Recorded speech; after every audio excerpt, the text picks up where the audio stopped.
Okay, so yeah, let's get started, guys, without any further ado.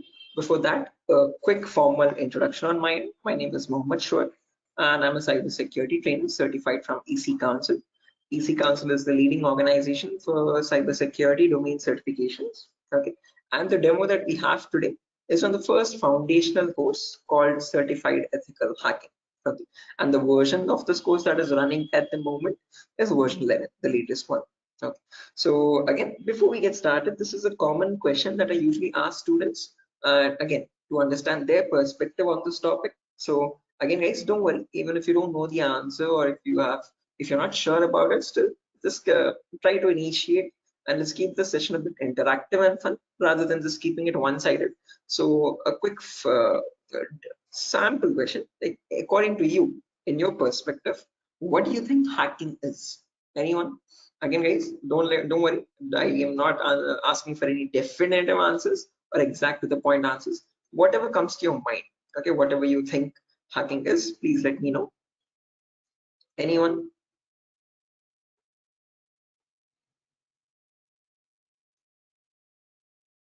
Try to breaking the system. Trying to breaking the system, is that breaking, right? I mean, did I get this right? Break into To the system access Yes, try to to access your personal things like computer, mobile. oh, okay, trying to break into the Uh, system or access personal things. Unauthorized access to the system or data. Unauthorized access to the system or data. That's a great answer. Again, all answers are perfectly right. There's nothing wrong with them. Perfectly correct answers. Anything else, guys? Does anyone else want to add anything to it?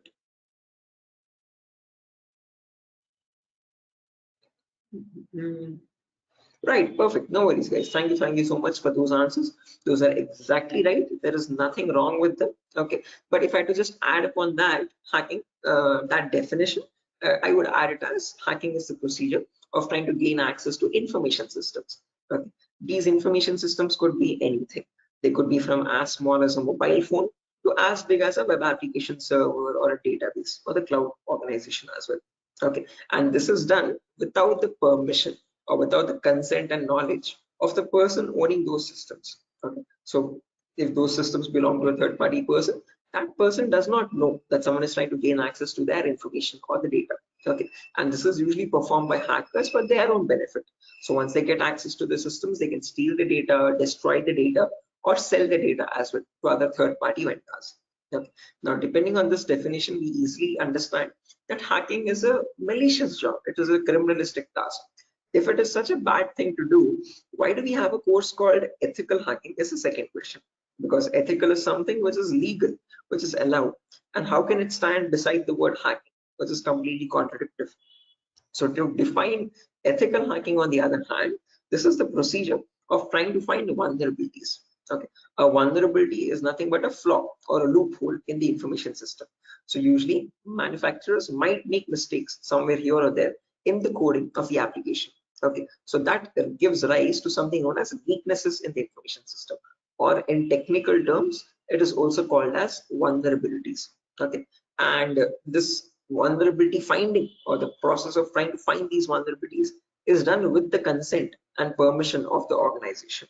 Okay, so this is done in order to report it back to the target, okay, or to the authority, so that they can apply the appropriate patch for it.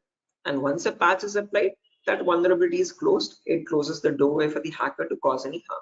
So thereby, with ethical hacking, we're trying to increase the security of the organization rather than cause any harm. Okay, so that is the main difference, guys, between hacking and ethical hacking. Where in hacking, we are trying to find, again, the hacker tries to take advantage of those vulnerabilities and tries to get information access. But in ethical hacking, you're trying to find those vulnerabilities, you're trying to report them back to get them patched so that you can increase the security. Okay, so I hope these two definitions are clear, guys. Again, if you have any questions, or if you have any queries, or if you want me to repeat something, please do not hesitate to let me know. Okay, feel free to interrupt me at any certain point. Okay, so now, depending on these two definitions, guys, of hacking and ethical hacking, we can categorize the types of hackers. So basically, there's three types. There's someone known as a black hat hacker, a gray hat hacker, and a white hat hacker. A black hat hacker can also be termed as a cyber criminal who performs hacking for his own benefit, okay, or sometimes even just for fun, without asking for consent. On the other end of the scale, we have the white hat hacker. Okay, white hat hackers are also known as ethical hackers or penetration testers. These are the people who abide by the laws and policies of the organization, and they work hand in hand with them to find the vulnerabilities and report it back. They do that so that they can secure the infrastructure rather than causing any harm.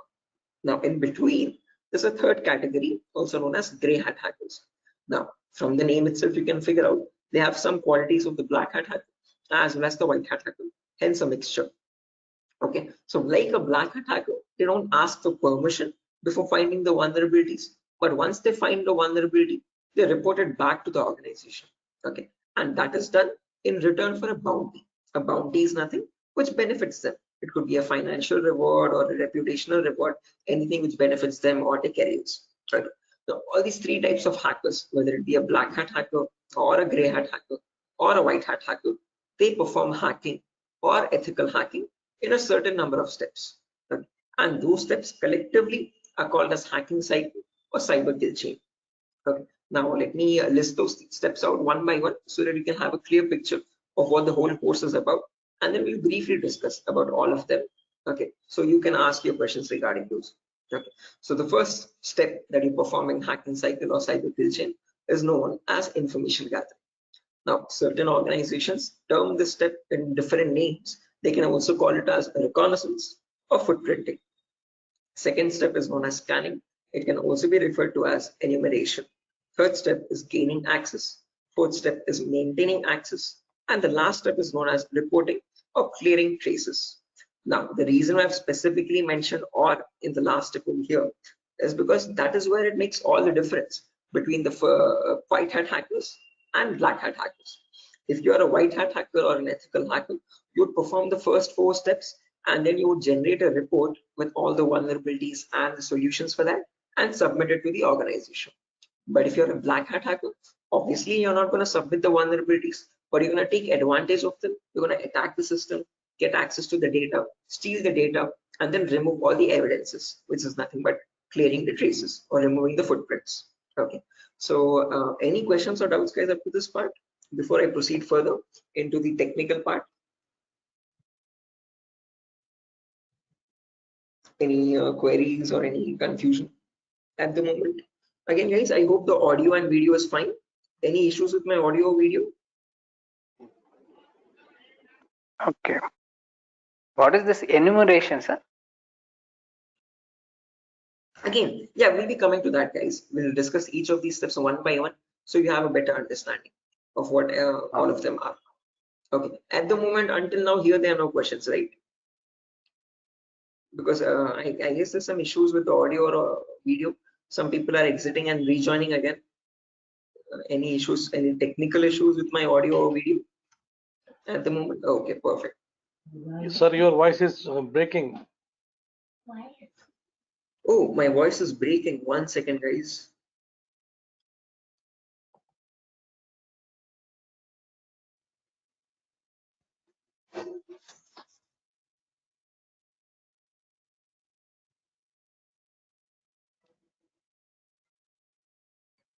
Okay, hello, 1 2 3, hello, 1 2 3.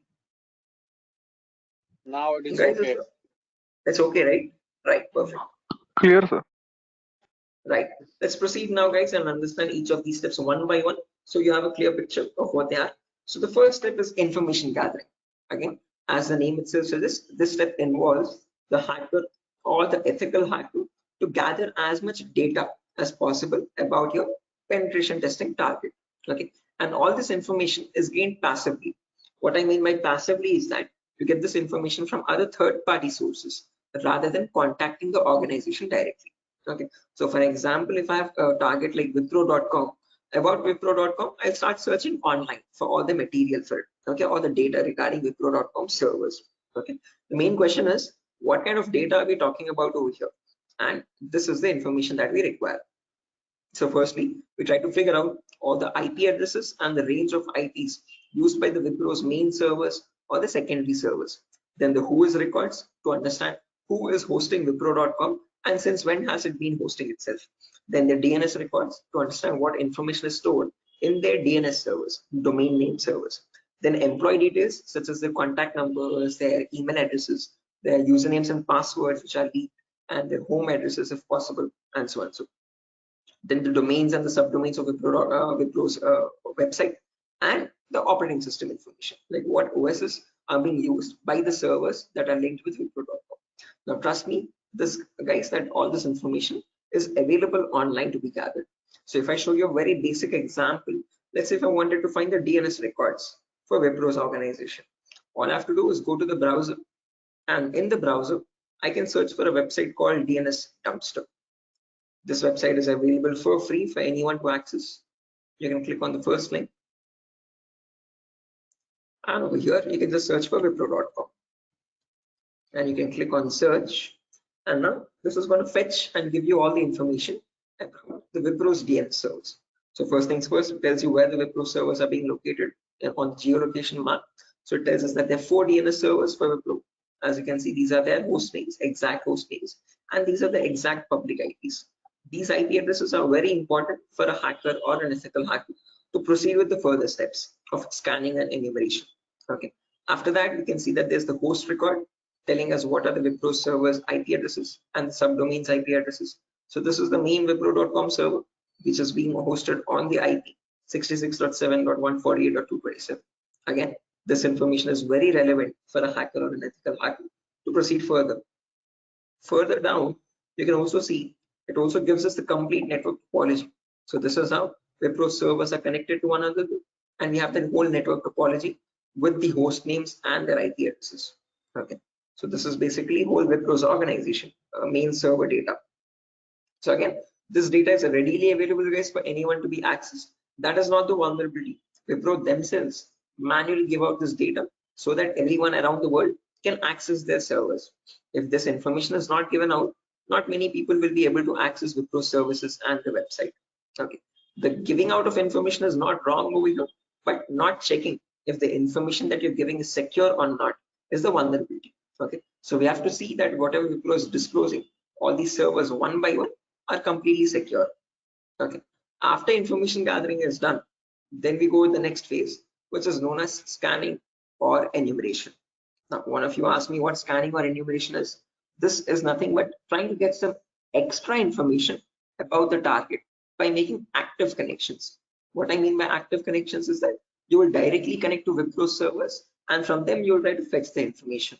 Okay. Similarly, when we talk about enumeration, that is about gathering as much information as possible about all the services that are running on the target organization. So in a Wipro's organization, you might have DNS servers, DHCP servers, SNMP servers, Telnet servers, SSH servers. These are the multiple servers, multiple web servers, or multiple other organizational servers. So about each of that server, you need to get information, like what version of services are they running and what applications are they running. So enumeration is trying to gather information about all the servers one by making active connections with them. Okay, so you're directly going to ping those servers and you try to fetch the information from them directly rather than contacting any third-party organization. Now, when we talk about scanning or enumeration, there are 3 types of them. There's something known as network scanning, then port scanning, and then finally vulnerability scanning. In network scanning, we can try to figure out on the target network what all devices are active. Okay, so what operating systems are they using, what servers are available, what client operating systems are there. So trying to understand what all devices are they using, IDS, IPS, routers, switches, what all devices are there. On those devices, then you perform port scanning. Port scanning is where you try to figure out what ports are open, and on those ports, what services are there running. Okay, what applications are there running. Then finally, you perform vulnerability scanning to figure out on those services, are there any vulnerabilities? Are there any weaknesses that you can attack on? So during this phase, we'll be using 2 important tools called Nmap and Nessus. So if I just search for enable Nessus over here, this is the tool that is used in organizations as well. So if I click on the first link, as you can see, this Nessus Professional. If I click on buy, it's around $4,000 for 1 year subscription. Okay, quite an expensive tool, and this is the same tool that is used in real-time scenarios. So we'll be working on the same tool in our classes as well. We'll try to understand how to use this tool and how to run or perform vulnerability scanning. The reason why I'm showing you all this is just to make you understand that we will be using real-time scenario tools. Okay, whatever is used in organizations at the moment, we are up to date with those tools. Okay, after if I show you example, as you can see, I have the Nessus installed on my system over here. I'll show you how you can install on your system as well, and you can see you can perform various types of scans, and once you scan a system, it shows all the vulnerabilities one by one, the critical vulnerabilities or medium vulnerabilities, information based vulnerabilities. Again, don't get too confused, guys. We'll again learn how to understand this report.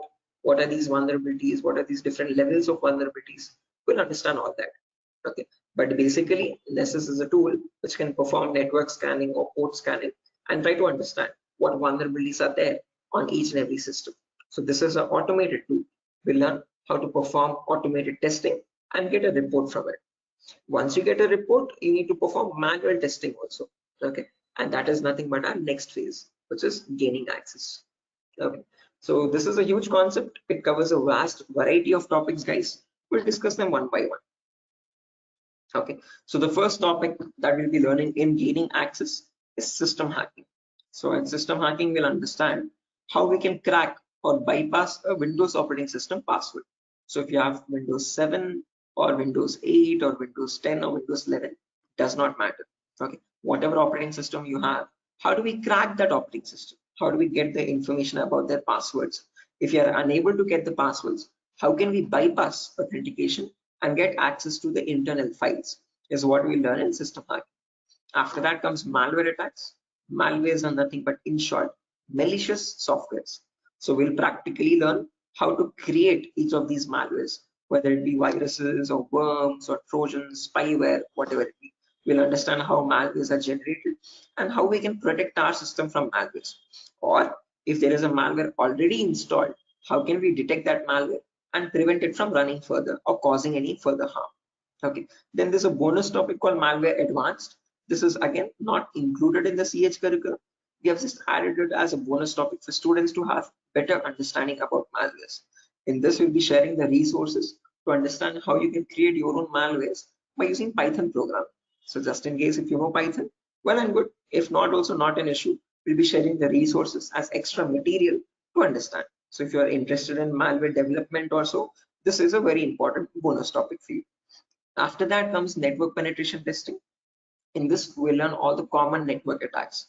So in a network, you have multiple, again, devices, IDS, IPS, multiple different types of servers, like mail server or DNS servers, DHCP servers, SNMP servers, and so on. So we'll understand how to check for vulnerabilities on each of these servers. Along with that, we can perform a few attacks as well. Sniffing attack, man-in-the-middle attack, denial of service attack, or distributed denial of service attacks, DDoS. Okay, and hacking Wi-Fi routers, trying to crack the password of Wi-Fi routers and getting access to those routers. All this comes under network penetration testing. Okay, all the common attacks that we can perform in a local network. After that comes social engineering, where we learn how hackers create fake websites. Okay, whether it be facebook.com, instagram.com, twitter.com, or flipkart.com. How are hackers creating fake login pages? And from those fake login pages, how are they getting the passwords, credentials? So we learn what phishing attacks are, what are the other social engineering attacks through which hackers manipulate victims into getting their passwords. Okay, so we'll learn all that, and we'll also understand how to prevent these attacks, how to distinguish between a fake page and an original page, and so. After that, we have web application pen testing. In this, we learn all the common vulnerabilities that exist on websites. So again, websites also have some weaknesses, okay, on which attackers can exploit and try to get access to the internal web server data or the internal database data, and so on. So to list out a few, there's vulnerabilities such as SQL injection, cross-site scripting, broken authentication, file upload vulnerability. Now, might sound very technical, guys, but these are the weaknesses using which hackers can get access to your information, to your passwords and usernames. Okay. After that, finally comes hacking mobile phones, where we learn how we can hack an Android phone and get access to that Android phone remotely.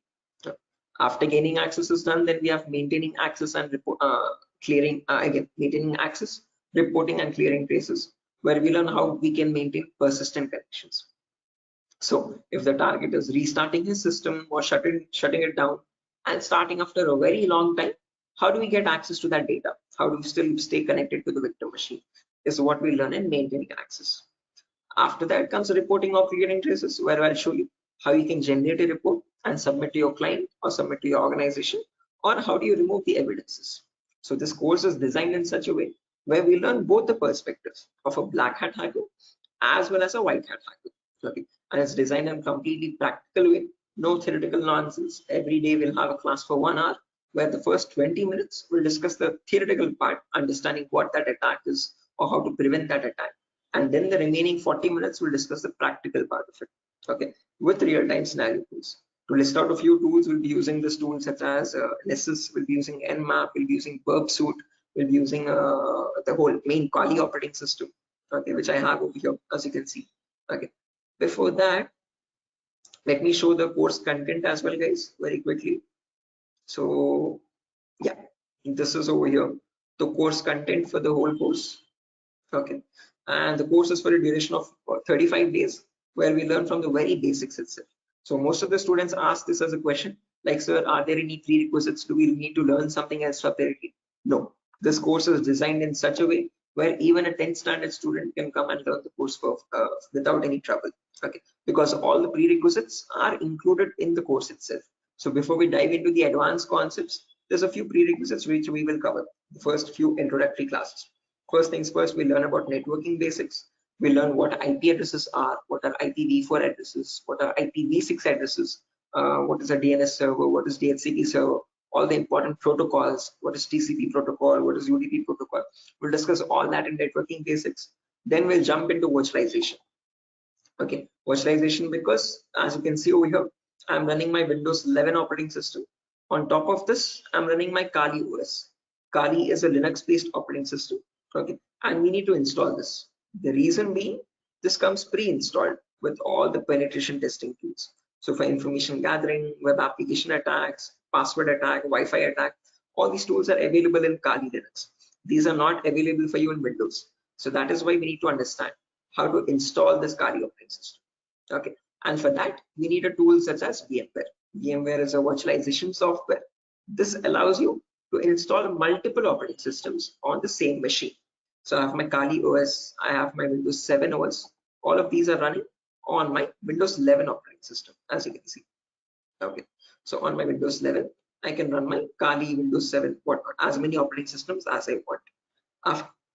After that is done, then we learn basic Linux and Windows commands, because as I've mentioned, we'll be using Kali Linux. So we need to know how to operate that OS. Okay, so we'll understand what the basic Kali commands are. We'll get familiar or comfortable with the Linux environment, and then we'll dive into the advanced concepts. Okay, so there's a few extra concepts there mentioned as well, as you can see over here: cryptography, reverse engineering, IoT, cloud security. These are not mentioned in the presentation for us, but these are all the topics that we'll be covering. Okay, the whole course duration is around 1 month, guys, 30 to 35 days, and we'll have a class from Monday to Friday onwards for every day for 1 hour. Okay, and the timings will be same. We'll have timings at 8 p.m. Every class will be recorded, and you'll be getting the recordings as well online, which we will have permanent access to. So just in case if you're missing out any class, you can access the recordings whenever you want. Okay, if needed, we can take backup classes as well on Saturdays and Sundays, just in case if there's a lot of absence.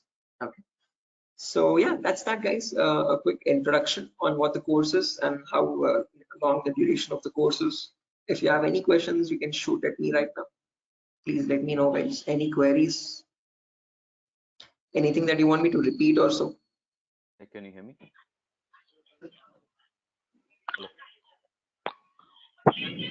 Hello. Yeah, hi. Sir, why we use that websites that you show before this PPT? Sorry, Yogesh, I didn't get your question. Can you please repeat? Sir, we as you said that we use some websites for ethical hacking. So that website that you opened before this PPT, I'm asking about that Yeah, website. the DNS dumpster website, as you can see over here. This is for information gathering, trying to gather information about any certain client. So before we perform hacking, it's very necessary that we know all the data about that organization or the data about that target. So in order to get that data, we have to visit these third-party websites. Okay, sometimes your organization might not give you that data sufficient for us. Okay. That is why we need to gather that information from other third-party sources, websites like DNS Dumpster and so on. Okay. The more the data you have, the more possibilities you have to attack the system. Okay. The more attack vectors you can find or possible paths you can find to attack the system. Okay. So that is why it is necessary to access these websites and get the data about our target from these websites. Okay, okay, so understood. Right. Any other questions, guys?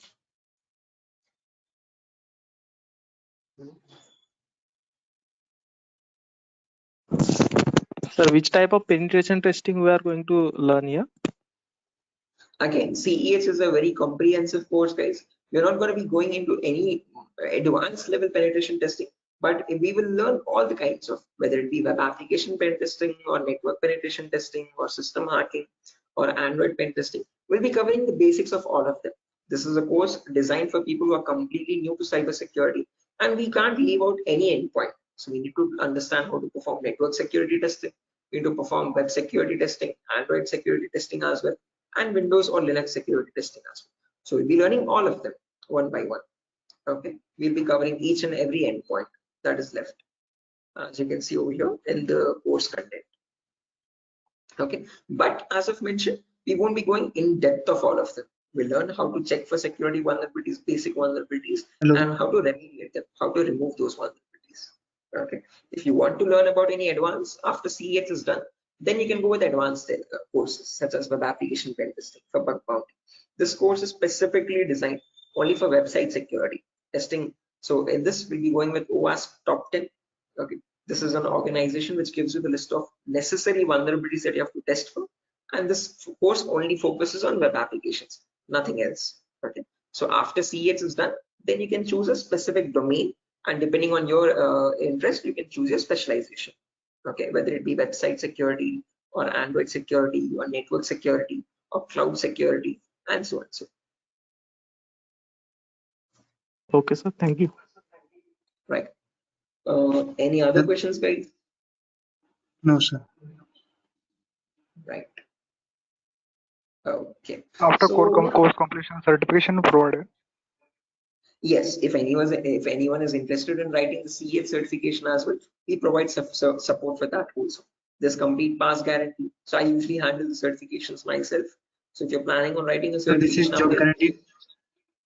this is what? Sorry. Job guarantees. Sorry, I didn't get you guys. Can you please repeat that?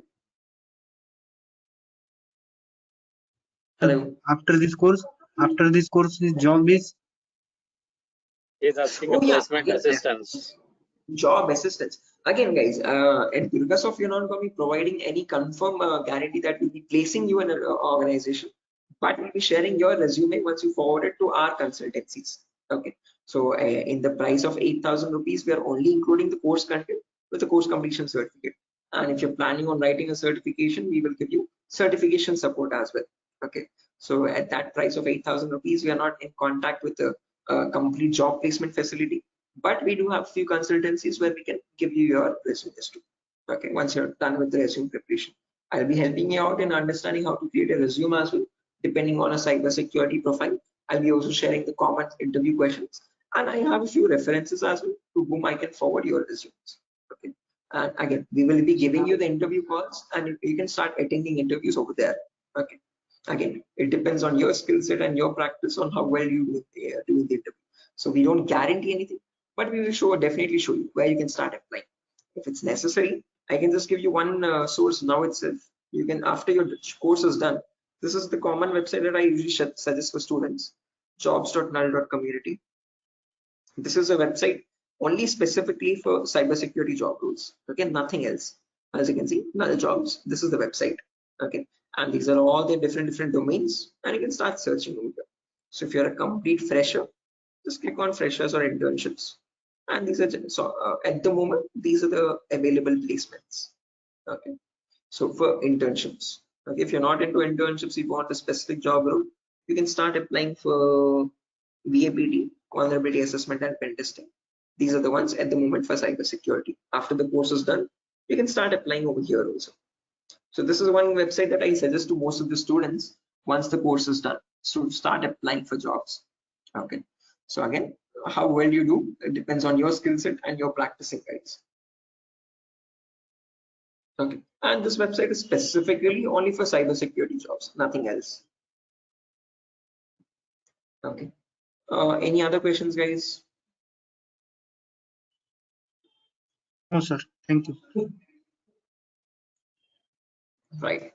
Again, if you practice properly and if you're done with the course, guys, and if you're thorough with all the concepts, getting a job in these portals is not that tough. Okay, there's a lot of students from our previous batches as well who have searched for jobs in this nuls.job.co.in, and they found their internships and their jobs. Okay, so again, as I've mentioned, once you sit for the interview, it's all on you.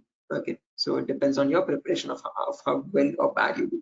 So we can't guarantee anything, okay, because that's on your skill set, but we can at least show you where you can start applying for jobs. Okay, so yeah, that's that, guys. Nothing further for our session today. And yeah, if you have any queries, again, over here is my number, just in case if you have any queries, technical queries, you can let me know. This is the number over here, 768-006-9768. Hello. Hello. Yeah, I can hear you. Prabin, I can hear you. Yeah. So I just wanted to know. Actually, I'm a working professional. I'm working on the front end side, but wanted to move into this domain. So, what suggestions could you, give me on that side? Again, saying I would recommend, if you're completely new to this domain, go with Certified Ethical Hacking, CH version 11. This is a foundational course for people completely new. So you'll be learning everything from scratch. After that is done, if possible, if time and financial permits you, you can write the certification as well from EC Council. So there will be a CH examination for 125 questions. Okay. And if you give 75% of them right, you get certified from EC Council. You get a certificate from the US organization. Okay, so that adds edge to your resume. If not, if you are not, again, certification is quite costly. It's around $500. So if you're not planning on writing the certification, I would recommend doing some extra advanced courses as well after CH is done, and then add that at least to the resume to build some edge again. Okay. Okay. And is there any coding involved here, or is it into completely into, the security part? Not at all. In CEH, you don't have any requirement for coding level language. But if you're planning on going for some advanced courses like web application pen testing or mobile security testing, there you might need to have some basic knowledge. Okay. So when we talk about web application, it is necessary that you have basic knowledge on HTML and JavaScript. Okay. But when we talk about CEH, the foundational course, for this we have no requirement for any coding level language knowledge. Okay. And what kind of roles are we can apply after the completion of this course? Like someone is if having 5 years of experience and he has transited into this particular cybersecurity, what kind of roles would be available? Again, as you can see over here, these are the roles that you can start applying for. VAPT assurance lead, VAPT senior security analyst, cybersecurity consultant. These are all the job roles. Penetration tester, security analyst, or monitoring job roles, and so on. Vulnerability assessment tester. These are the job roles you can start applying for. Okay, cool. Thanks. Right. Any other questions, guys?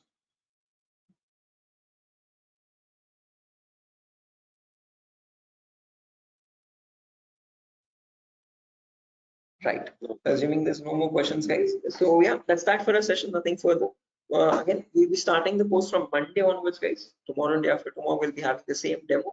So just in case if you have joined late also, you can join tomorrow as well at the same time. And if not, you can directly join the course on Monday. Okay. If you have any further technical queries, guys, here's my contact number as I've mentioned already.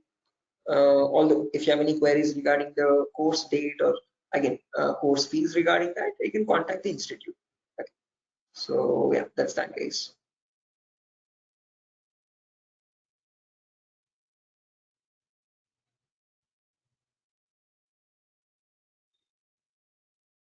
Sure. So I'm gonna be exiting, guys. I hope you have enjoyed the demo. And yeah, if there's any queries, please do let us know how we can help you. Okay. Have a good day, and I'll see you soon. Bye bye.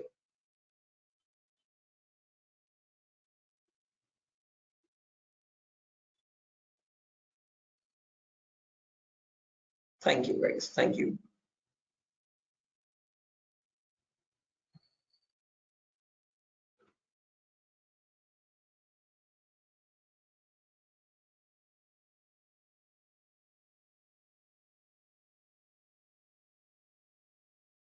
Okay.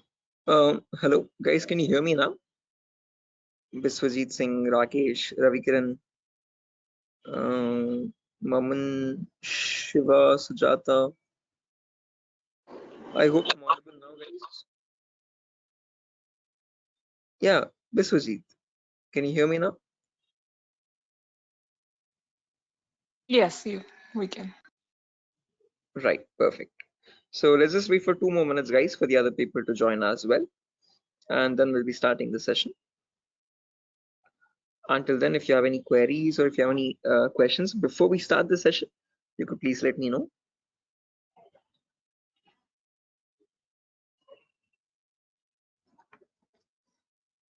So, Yes, I excuse can me, hear sir. you. Yeah. So is this the same demo was on Sunday?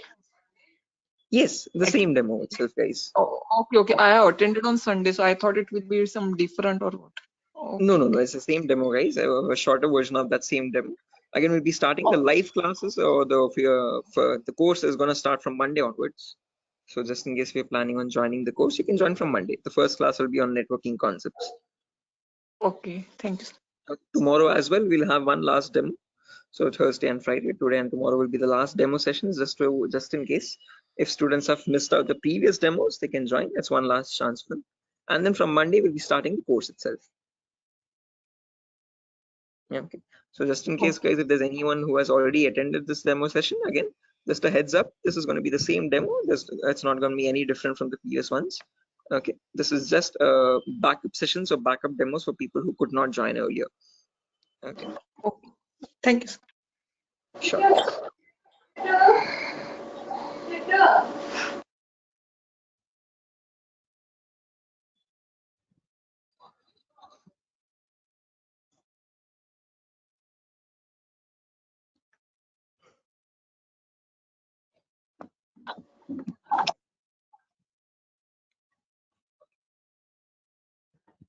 Sir, it means I can directly join on Monday because yesterday I was also present. Yeah, sure, guys. Again, as I've mentioned, it's the same demo. It's not gonna be any different.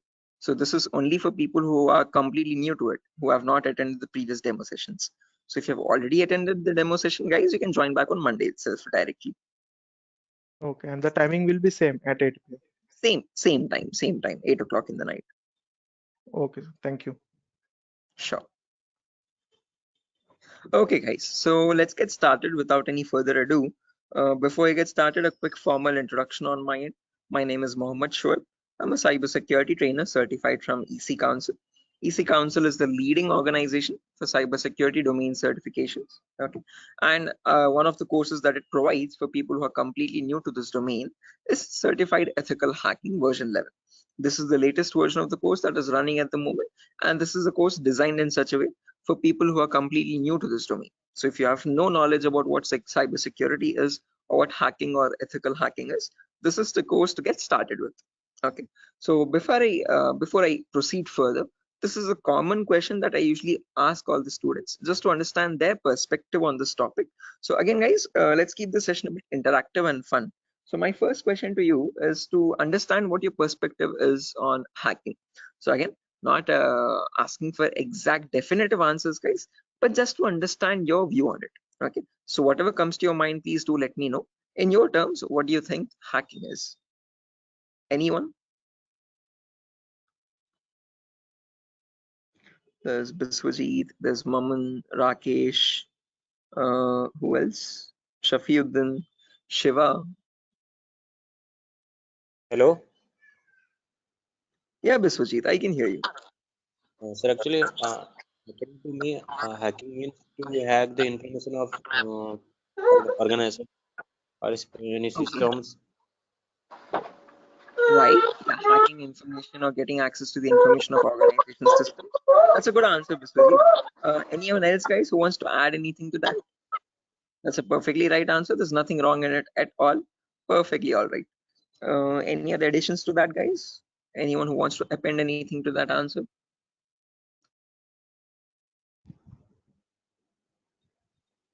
Okay, no worries.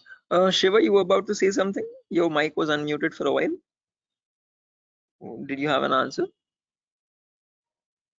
Okay, no worries, guys. So let me just add on with Biswajit's answer. So if I had to define hacking on, depending on using on his words itself, hacking is nothing but the procedure of trying to gain access to information systems. Okay, now these information systems could be anything. They could be as small as a mobile phone to as big as a database or a web application server or cloud organization itself. Okay, and this gain access to these devices is done without the permission and the consent of the person owning those systems. Okay, so the organization who owns those systems has no clue that someone is trying to gain access to their data. Okay, and this is usually performed by hackers for their own benefit. So once they get access to the data, they can steal it, they can destroy it, or sell it on the dark web to other third-party vendors. Now, if hacking seems such a malicious job, why do we have a course called ethical hacking? Is the second question. Because ethical is something which is completely legal. And how could hacking become legal now? That's the main question. So when we talk about ethical hacking, on the other hand, guys, this is the procedure of trying to find vulnerabilities. Okay. A vulnerability in simple terms can also be called as a weakness or a loophole in the information system. And using these weaknesses only, hackers try to get access to the target informations, target information systems data. Okay, so your job as an ethical hacker would be to find these vulnerabilities before a hacker does, and this is done with the consent and permission of the organization. So once you find these vulnerabilities, you have to report it back to the organization so that they can apply the patch for it. And once a patch is applied, you're thereby increasing the security of infrastructure and preventing hackers from causing any further harm. So with ethical hacking, you're trying to increase the security and make the infrastructure much more secure and stronger compared to what hacking is. Okay, where you're trying to exploit vulnerabilities. Okay, so are these two definitions clear, guys? Like what is hacking and what is ethical hacking, and how are they different from one another? Because most of the students have a misconception that both these terms are one and the same. No, guys, we're not going to be performing hacking. We'll be learning ethical hacking in the course. Okay, we won't be exploiting the vulnerabilities, but we'll see how to search for them, how to find them in an organization's systems, and how to report them back to the organization. Okay, so that we can prevent hacking from happening. Now, depending on these two terms, guys, we can categorize the different types of hackers as well. So we have someone known as a black hat hacker, then we have someone known as a white hat hacker, and in between there's someone known as a gray hat hacker. Okay, so firstly, the first category is black hat hackers. These people are also commonly referred to as cyber criminals. Okay, these are people who perform hacking for their own benefit, and they do this by asking no consent at all. On the other end of the spectrum, we have the white hat hackers, who are also termed as ethical hackers or penetration testers. Now, these people perform ethical hacking, or in simple terms, penetration testing, to find all the vulnerabilities in the organization. And they do this by asking for consent and by following all the laws and policies set by the organization. So they do not cross any line, they do not perform exploitation of any vulnerabilities, they only work to increase the security of the organization. Now, in between white hat hackers and black hat hackers, there's someone else known as a gray hat hacker. Now, as the name itself suggests, these people have both the qualities of black hat as well as a white hat hacker. Like a black hat hacker, they don't ask for permission before finding the vulnerabilities. But once they do, once they find the vulnerability, like a white hat hacker, they report it back to the organization. Okay, they don't take advantage of it, they don't exploit it and try to attack the system, but they report it back so that they can help the organization. But it's a give and take relationship, so it's a there's kind of a bargain over here. Okay, the catch is that these gray hat hackers ask for a bounty in return. Okay, a bounty is anything which benefits them, so they could ask for some prize reward, or they could ask for some reputational reward, anything which benefits their career and profile. Okay, and that is why in simple terms they are also known as bug bounty hunters. They find bugs in return for a bounty. Okay, so they are hunting for bugs. Okay, now all these three types of hackers, whether we take black hat hackers, gray hat hackers, or white hat hackers, they perform hacking or ethical hacking in a certain number of steps. Okay, and they follow a procedure, a systematic procedure. That systematic procedure is known in simple terms as hacking cycle or cyber kill chain. Okay, various organizations categorize these steps into various numbers, but if I had to summarize it up, there are 5 important steps in hacking cycle or cyber kill chain. Whether you take a black hat hacker, or a white hat hacker or any kind of a hacker, he needs to follow the same procedures as well. Okay. Now let me list them out first, and then we'll discuss in detail about each of them, so you have a clear picture of what the whole course is about. Okay. So the first step is known as information gathering. It can sometimes also be referred to as reconnaissance or footprinting. So they are one and the same term, guys. Don't get confused. Various organizations use various terminologies, but whether you hear information gathering or reconnaissance or footprinting, all the three terms are one and the same.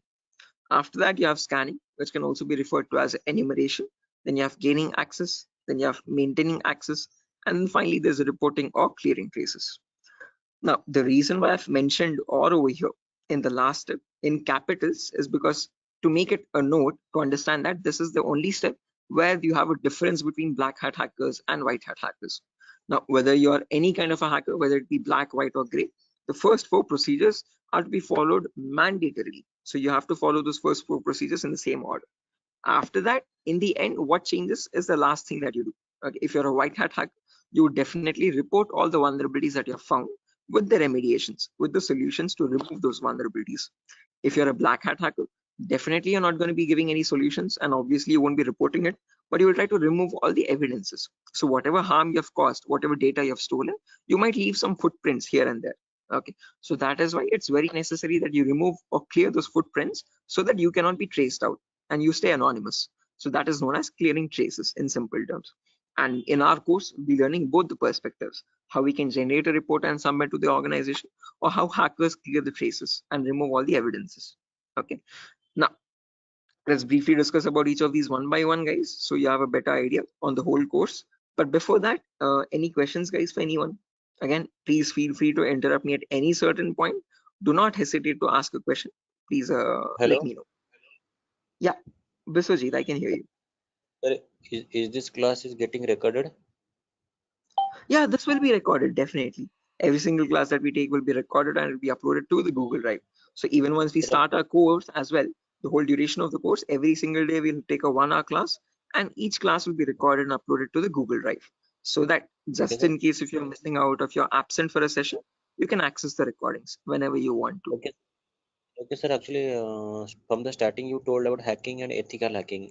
So, could you please briefly tell me? Hacking means like you're hacking the particular some credential information, like something personal information you are hacking. But ethical hacking was that I did not get it properly. Good question. Again, Biswajit, when we talk about hacking, this is something that cyber criminals perform. Okay, hacking is where you're trying to get access to information devices. Okay, and using those information, what you do with that information defines what kind of hacking you do. Okay, so in ethical hacking, we are trying to understand how hackers are hacking that information. So what are the procedures are they following, and how are they actually finding that vulnerability, and how are they checking for those vulnerabilities on the systems? Okay, so we as ethical hackers try to find those same vulnerabilities that hackers use, and we try to rectify those vulnerabilities. We try to apply the patches for them. Okay, so just like how hackers do it, we are going to do it in an ethical manner. Yeah. Okay, that means, sir, if a hacker is trying to hack some particular information, and the ethical hackers are there to prevent that through their coding or whatever the algorithms. I think. Exactly. Again, in simpler terms, it's not about algorithms and stuff, but it's about the source code actually. Okay, so whatever it is known as a vulnerability. A vulnerability is a weakness or a misconfiguration of the system. So ethical hackers do the job of finding those vulnerabilities before a hacker can cause any harm.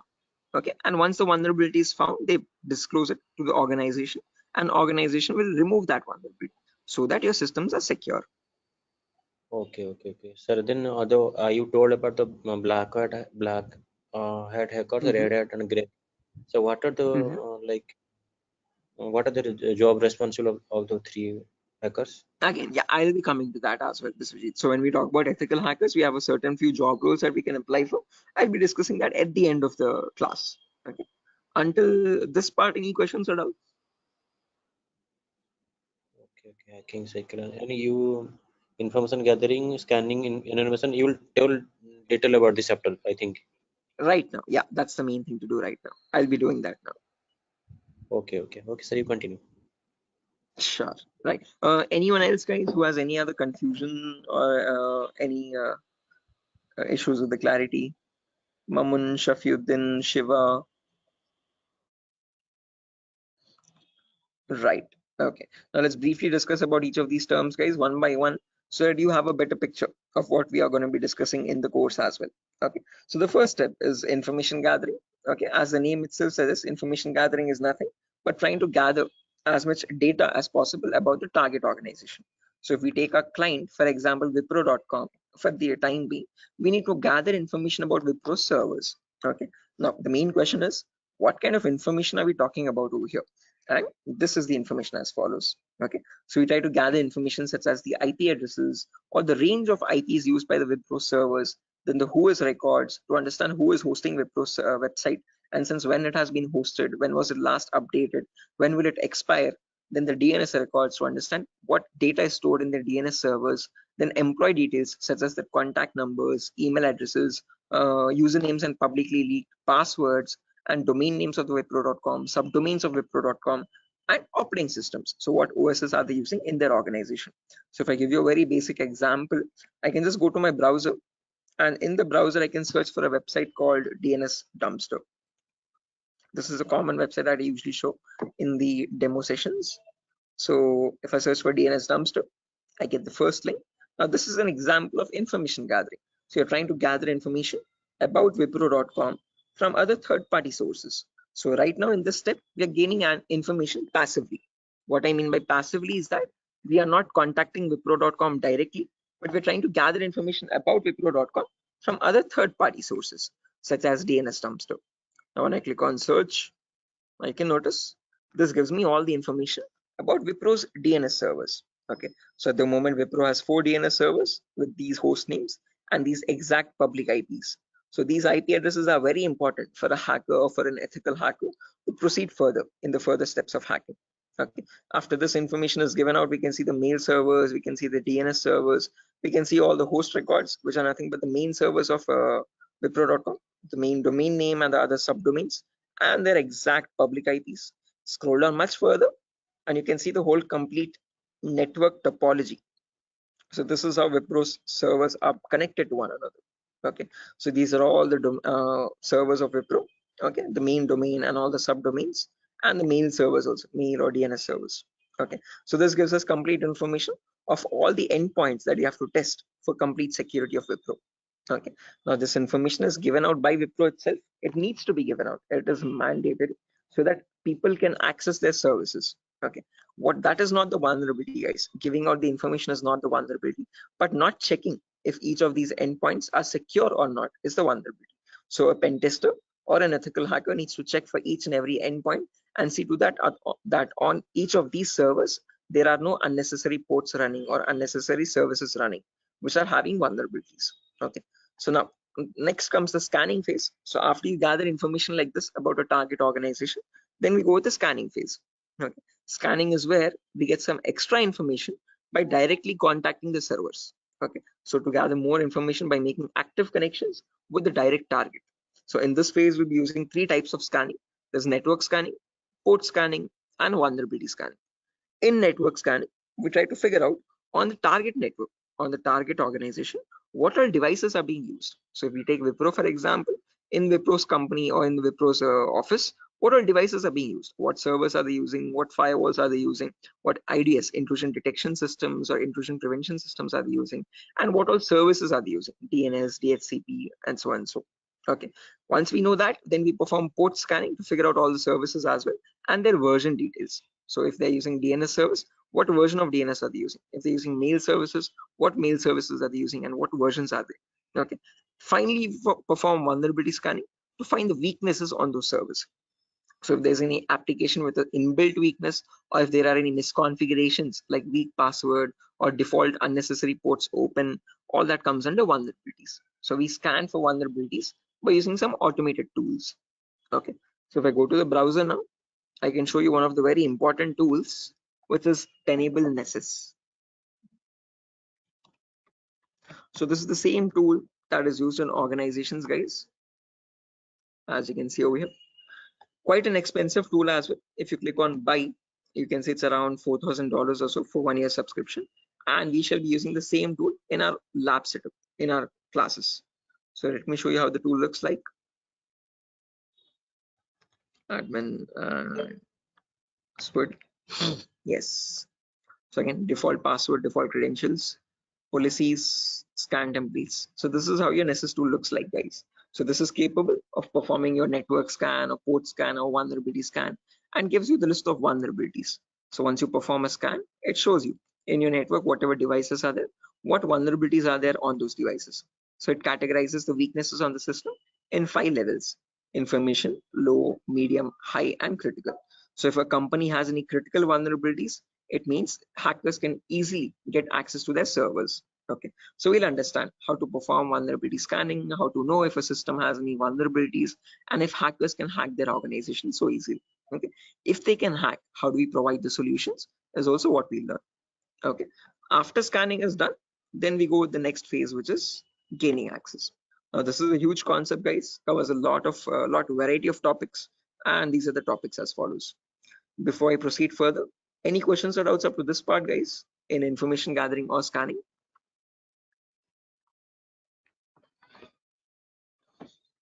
Biswajit, Mamun, Shafiuddin, Shiva, please do not hesitate, guys. If you want me to repeat something, I will definitely do. Sir, Yeah. Sir, please repeat that first part. Which one? Like before gaining access, you told about some gathering information. Like I understood that what if their system in vulnerability in the system, so hackers are easily hack that system. So I understood somehow. Oh yeah, in information gathering again, Biswajit, as I've mentioned, we try to gather information from other third-party websites. So there's websites like DNS Dumpster, Hunter.io. So from other third-party sites, we gather information about the target. After that, then we perform scanning. So we directly get access to target servers or whatever target it is, whether it is Wipro.com or so and so. Okay. And in their target organization, we perform the scanning to figure out in their network what devices have what vulnerabilities. So in my local network, I have scanned for 3 devices, and in each of these devices, I can see the weaknesses on each system. Okay. Tells you what the weakness is. Okay. If there's an unsupported OS, what is the solution to remove that vulnerability, and what can be performed with that vulnerability. So this scanning tool gives you that up-to-date information. Okay, so this is all this all comes under automated vulnerability scanning. Okay, so this is something that you always perform in an organization to test for vulnerabilities on different systems. Okay, it's a software. Yeah, it is a software. This is the Nessus tool. The Nessus tool is nothing but a software that we have. Okay, sir. Okay. Right. So this is the same tool that is used, the same software that is used in organizations as well. Okay. And we'll be running in real-time scenario. Whatever tools that are being used, we work on them in real time. Okay. So yeah, now proceeding further, after all this is done, then we go with the gaining access phase. This is where we try to perform various kinds of attacks to get access to the systems. Okay. Once we perform the scanning, once we know that these are the vulnerabilities on which you can attack on, next part is nothing but to attack directly, which is nothing but penetration testing. So in this, as I've mentioned, there's a huge set of topics. Okay. So let me discuss them one by one. So first topic that we'll be discussing is system hacking. So in system hacking, we learn how we can hack or crack or bypass a Windows operating system password. So whether it be Windows 7 or Windows 8 or Windows 10 or Windows 11, doesn't matter. How do we crack or how do we bypass the password is what we learn in system hacking. So if your system is password protected, how can you crack and understand what the password is in clear text? Or if you're unable to crack it, if it is too tough to crack, how can you bypass that password and still get access to the internal files is what we learn in system hacking. After that comes malware attacks. Malwares in simple terms are nothing but malicious softwares, and we'll practically know how to create each of these malwares. So people think that viruses are on the only malicious software available on internet, but that's a misconception. We have multiple malicious softwares. We have viruses, we have worms, trojans, backdoors, spyware, rootkit, whatnot. There's tons and tons of malwares, and there's thousands and thousands of malwares added every single day. So we'll practically learn how to create each of these malwares and how to prevent our system from getting attacked by these malwares, or how to detect for malwares on our system. Then comes network penetration testing. Okay. in network pen testing, we learn all the common network vulnerabilities. Okay, so in an organization, in a local network, there are multiple services. There's DNS service, Telnet service, SMTP service, DHCP service. These are all the services or protocols used in a common organization. So we learn how to test for weaknesses on each of these servers. And after that, we'll also learn how to perform network attacks like sniffing attack, man in the middle attack, DOS attacks, or hacking Wi-Fi routers and cracking Wi-Fi router passwords. All this comes under network pen testing. Then comes social engineering, where we learn how to crack passwords from websites. Okay, so how do hackers make fake login pages, Facebook page, Instagram page, or a Flipkart login page, bank login pages? How do hackers get your passwords from these pages? Okay, how can they create fake login pages and send them to the victims and perform phishing attacks? All this comes under social engineering. Then finally comes web application pen testing, where we learn all the common website weaknesses. Okay. Is this useful for SOC analyst role? Yeah, Shafiuddin. We'll be discussing a very basic tool called Splunk as well. That is very important for your SOC analysis role. Okay. SOC is nothing but Security Operations Center, guys, just in case if anyone is confused. Okay.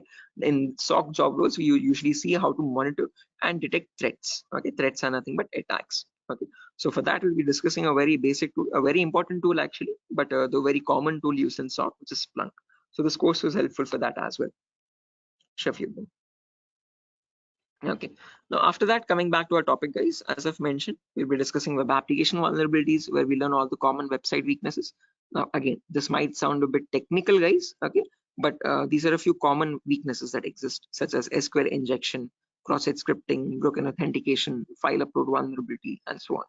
So these are the weaknesses that hackers use to get access to the web server, okay, or the databases in the backend. Okay, after that, we have hacking mobile phones, where we learn how to hack or crack an Android application phone. Okay, so how do we use Trojan attacks and get access to the Android phone remotely? Okay, after this is done, then we have two small topics, which are maintaining access and reporting or clearing traces. So this is the most important concept, guys, gaining access. After that, we need to know how to maintain persistent connections. So how do hackers maintain a connection even if the system restarts? Okay, is what is known as maintaining persistent connections. After that, we have reporting or clearing traces, where we'll see how to generate a report and submit to the organization. Or if you're a black hat hacker, how do they remove all the evidences? How do they clear the traces? Okay. Now, since not everyone is from a technical background or might not be from a technical background, we will discuss a few prerequisites as well. Okay. So the course is designed in such a way where you don't have to learn anything separately from outside. So if this is in a way to even a 10th standard student to understand this course in a simple and sufficient manner. Okay, so before we dive into all the advanced concepts, we'll be discussing these 4 prerequisites or 4 to 5 prerequisites.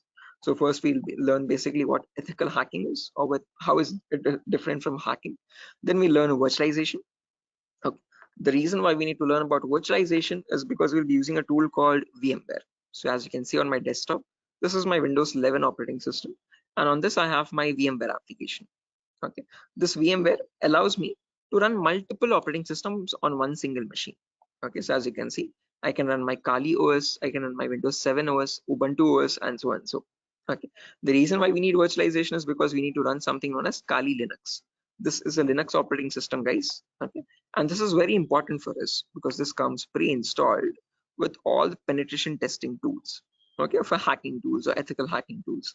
As you can see over here, there's information gathering tools, there's web application testing tools, there's password attacking tools, Wi-Fi attacking tools, and so on. So these are the tools that specifically come only with Linux OS. Okay, they're not available in your Windows operating system. So that is why we need to know how to install this operating system and how to use this out. Okay, again, one good thing is this is completely free and open source. Anyone can download this operating system from the official website kali.org. Kali.org. Okay, so how to download this and how to install this is what we learn in the virtualization class. After that is done, then we will go with basic Linux and Windows commands. So as I've mentioned, Kali is a Linux OS. So we need to understand how to use a Linux operating system. What are the basic commands in Linux and how is it different from Windows operating system? After that, we learn basic Windows server configuration, how to configure a DNS server, how to configure a web server in Linux, in Windows OS. Okay, and after all that is done, then we go with the important concepts. Okay, information gathering, scanning, enumeration, then gaining access, maintaining access, all that comes after that. Okay, so until these concepts are done, then you'll be ready for all the advanced concepts. So this is designed in such a way where you don't have to learn anything separately from anywhere else. Okay, so after that, again, there's a few bonus concepts as well, guys, such as cryptography, reverse engineering, IoT, cloud security, Splunk. So these are not included in other institutes. Okay, these are a few concepts that we have specifically designed in such a way so that you can proceed further and learn advanced courses as well if you're interested. Okay, so yeah, that's that, guys. Again, one last thing, the whole course is for a duration of 1 month, where you'll have classes from Monday to Friday every day for 1 hour. Okay, and every class will be recorded and it will be uploaded to Google Drive. So just in case if you're missing out any classes, you can access the recordings as well. Okay, so yeah, that's that, guys. Any questions on your end? Yeah, Biswajit, you were asking me one question, asking about the job roles, I guess. So once you're done with the course, you can start applying for job roles like SOC analyst, vulnerability assessment tester, or penetration tester, or again, security engineer, and so and so. Okay, so these are the job roles that you can apply for once you're done with the course. Actually, I have taken this course on. I was just learning this course just to get a job in that ethical hacking, like information security, and in any IT company. So actually, sir, as I came to know that, sir, is there any like coding algorithm required to just like to do such kind of activity in Good ethical question. hacking? Great question. This is a very common question that is frequently asked by students, that do we need any coding knowledge required for this course? Definitely not. So, sir, in CEH we will be discussing again. We will be primarily focusing on Linux operating systems. So we need to know how to use a Linux OS properly. Okay, so that is the only requirement which we will be learning throughout the course. Okay. Other than that, you do not require any coding level language knowledge at all. Okay, so coding or development knowledge is not at all necessary. Wherever it is, we will be discussing that basic necessity of it. Okay, so there are certain topics where we have a topic called malwares. So in this we learn how to create malwares. Okay, so in that one topic will require basic coding language knowledge, but again, that itself I will myself be teaching it. Okay, so you don't need to learn anything separately from anywhere else. And other than that, this one topic malware, we won't be using coding language at all anywhere. Mhm. So Ajay, so actually I am doing job in Linux support, like technical support. That's great. This is going to be a lot easier for you then. Mm. So actually that's why I want to change my career, change my like next job into information security on the doing ethical hacking courses. Yes, I one more thing that, sir, is it necessary to get the certification on ethical hacking, like you have done something Right. Again, it gives an edge, Biswajit. It's better to have a certification. If you're not going with certification, I would recommend you learn a few extra courses as well. Okay. After certified ethical hacking is done, then go with one advanced course, one specialization course like network security or web application security or so and so. So that will add you some much more value to your certification. Okay. So into your resume actually. Okay. So it's better to have certification, but if you're not having certification, just to increase or broaden your skill set, learn an extra course after CH in cybersecurity itself. Okay, there's many streams. Okay, we provide web application security as well, testing. So you can join this course as well, just in case if you're not doing a certification. Okay. Okay. So after that, web application security is another course. Yes. Okay. Okay, sir. In this syllabus, sir, what we will learn totally overall, what we learn, how much we can work in a company. Again, as I've mentioned, CH is the foundational course, so you'll be learning about all the endpoints. So you won't be focusing on one of them, but all the comprehensively all endpoints. So we'll learn network security also, we'll learn wireless security also, we'll learn Windows and Linux hacking also, we'll learn Android security also, and we'll learn web application security also. But in CH, one thing is you are going to be like a jack of all trades, master of none. So you're not going in deep, you're not specializing in any one of the fields, you're learning about all the fields. After that, you can choose one specialization and you can focus on that. You can either go towards web security or cloud security or network security. Depends on your interest. Okay. Understood, sir. Then Right. that will the final and long-term career. Long term, yes. Okay. To get started first, usually in cybersecurity, you usually get monitoring job roles for a few months. Okay. After that, Okay. then you can go into deeper course. Mamun, are you going to teach all security courses? Yeah, I'm the same tutor, Mamun. So after CEH is done, if you're planning on going with cloud security or web application security, we provide those as well. At the moment, mobile and network is not included, but just in case, since there's a huge boom, there's a huge requirement for web application. So that also I provide. Okay. Okay, sir. You can go with 1 year experience, Shafiuddin, not more than that with CEH. But if you like add a few more courses after that, like after CH, if you do web application and also, you can add a couple years experience, like 2 or 3 years of experience as well. Okay, because you need to know more tools with such years, which that huge years of experience. They will ask you what tools you have worked on. Okay, so it's better you have a few knowledge on those tools. So with more the courses, you get more experience with different tools. Okay, sir. So will you please help with practically all the things? Again, the whole course. Oh, is it back-to-back training? Yeah, Mamun. Again, after the CH is done, I usually take separate classes for web application students as well who are interested to join that. Okay, so that will be a back-to-back session directly. Again, yeah, coming back to you, Biswajit, you were asking me something. What was the question again? I forgot. No, actually, I was asking, sir, what, sir? Forgetting. Anyway. I forgot as well, but let me try to recollect. Does anyone else remember, right, guys, what Biswajit was asking? Practical, yeah, good question. So again, the whole course is designed in such a way where it is 20-40 ratio, guys. So out of all the 60 minutes that we have every single day, the first 15 to 20 minutes will discuss the theoretical part. The remaining 40 minutes will discuss the practical part itself with real-time scenario examples. I'm not going to be boring you with theoretical knowledge. Only in the demo class and only in the first few introductory classes we'll discuss theoretical concepts. Once we start from the information gathering, everything is going to be completely practical based. Okay, with tools that are used in real-time scenario. Are you teaching cloud security? Yes, I teach cloud security as well, Biswajit. Okay, but again, as I've mentioned, that is usually taken up after CH is done. Okay, so we'll discuss on AWS security and again, mostly on AWS itself. Actually, I wanna make my career into that like cloud security part. That's why I was thinking how much practical you will teach here and how much we can be skilled enough in this course, so that we can be confident enough while attending the interview.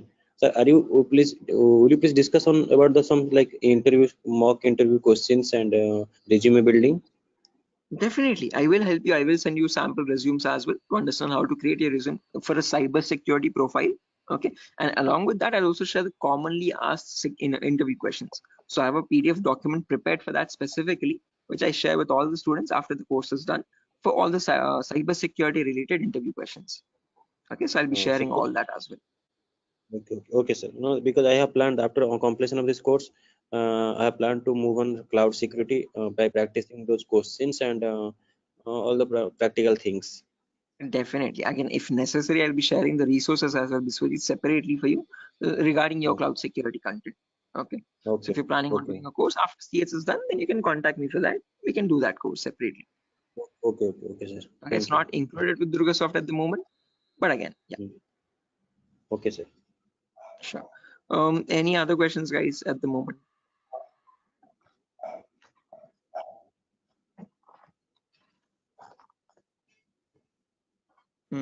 Okay, assuming there's no questions, guys, I'll be ending the session over here. And yeah, that was great interacting with you guys all, Biswajit, especially with you because you have asked a lot of questions.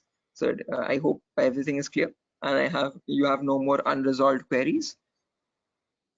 Okay, and now yeah, I understood. I will follow that like recording also. If I got any doubts and demo sessions, I will ask you in the next class. Definitely, sure, definitely. Again, guys, if necessary, here's my contact number as well, 76800697768. If you have any technical queries, you can contact me over here. If you have any queries what other technology we should know, again, as I've mentioned, it's better to have Linux knowledge, Linux commands knowledge, and how to use a Linux operating system, and basic networking knowledge. What are IP addresses, what are IPv4, what are IPv6 addresses. If you do not know these also, as I've mentioned, all these are included in the course itself. So these are the prerequisites which are required. But again, I have included them in the course just in case if you're not familiar with them. Okay. So there's no prerequisite for joining the course. All you need is a good laptop to run the practicals. Okay, minimum requirement would be at least an i3 processor, oldest to oldest i3 processor, and minimum to minimum 6 GB or 4 GB RAM. If you have 8 GB, that is recommendable. Okay, recommended. But if you have minimum 4, it might hang a bit, but it will work. Okay, so one important requirement is you need a laptop or a device for practicing, because we have a lot of practicals in the course. Okay, so other than that, nothing else is required. Okay, just interested mindset and a device to practice on. Those are the only two requirements for this course, nothing more. Okay.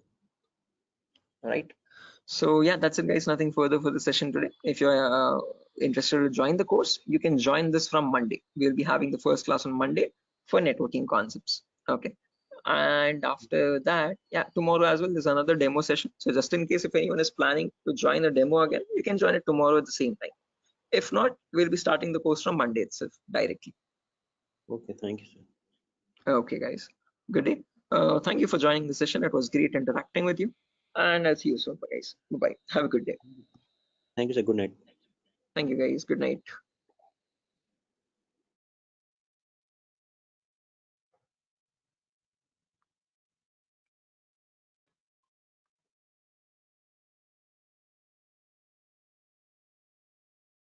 Guys, can you see the screen now? Yeah, I can see you now. Yes, sir. The Yes, it's Sujata, visible. Somat. Yes, sir, it's visible. Right, perfect. Thanks. Okay, how many people are there? Kiran, Rakesh, Biswajit, Prashant, Shiva, Somat. Okay, perfect.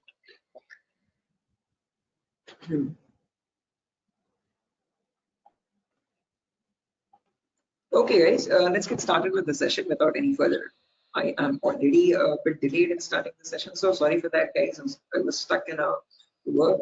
There was an issue with a security vulnerability actually with one of the organizations, so stuck with that. But anyways, let's get started with our class today. With our first session today will be on basic networking concepts. Before I get started, any issue with my audio or video? Anyone? Is everything fine? Can I proceed Yes, with the sir. class? No, actually, we are getting some like noise. Kind Oh, of there's some issue. background. Yeah, Yes, they're we can call it not as a kind of. not clear. Sir. 1 second. Thank you. 1 second. I'll just change my microphone. Just give me a second for that. Yes, yes.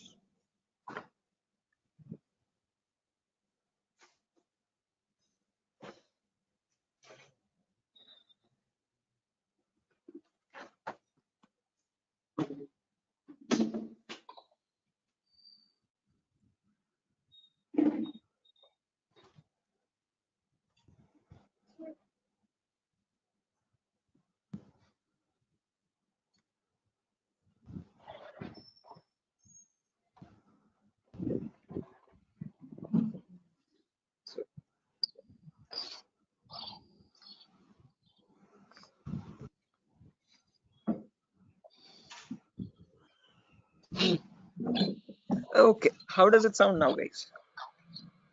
It is audible now. Yes, now it is clear. Sort of background disturbance, no kind of issues. Yes, yes. Perfect, perfect, perfect. Okay, guys. So let's get started without any further ado. So as I've mentioned, in today's class, we'll be going with basic networking concepts. We'll discuss what IPv4 addresses are. Okay. So before diving into IPv4 addresses, let's try to understand what a network is and what a host is.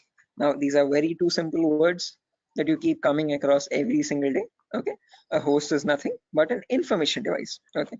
Any information device which is capable of communicating with other devices is known as a host. Okay, it could be a mobile phone, it could be a router, it could be a laptop, a personal computer, or any other device, an information device, okay, which is capable of communicating with other devices.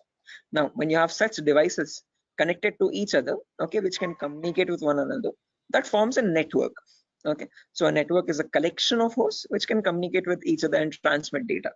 Now, just like how we humans communicate with one another, we have our respective names. Okay, I can address you by your name. You can call me by mine. okay, and we can communicate with one another. We have our unique identities, okay. Similarly, these information devices as well have their unique identities, okay. So when they communicate from one device, when it wants to send packet to another device, it has a unique address for each device, okay, and on that address they communicate with one another, and that address is known as the IP address, guys. IP stands for Internet Protocol.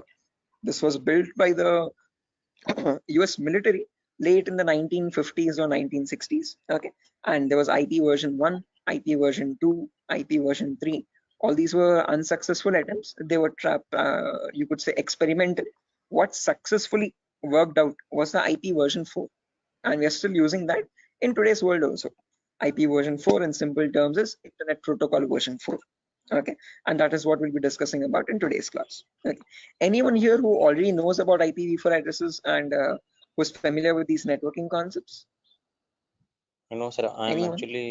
I'm not familiar, but I know the any some, like whenever I was doing programming, networking programming in college days. So since the networking, I know how to join the socket networking programming. I know some networking IP address, and also I've studied through MCA curriculum. So Right.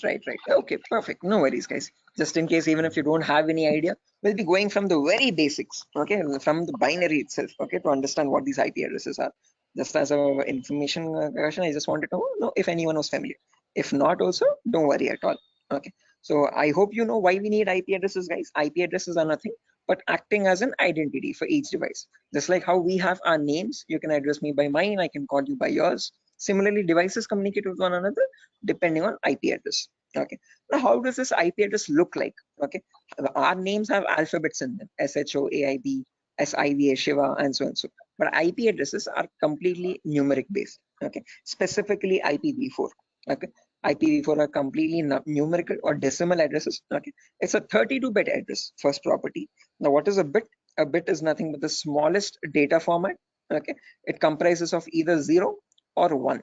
Okay, and your IPv4 address is a 32-bit address. What I mean by 32 is that it contains 32 zeros and ones like these consecutively.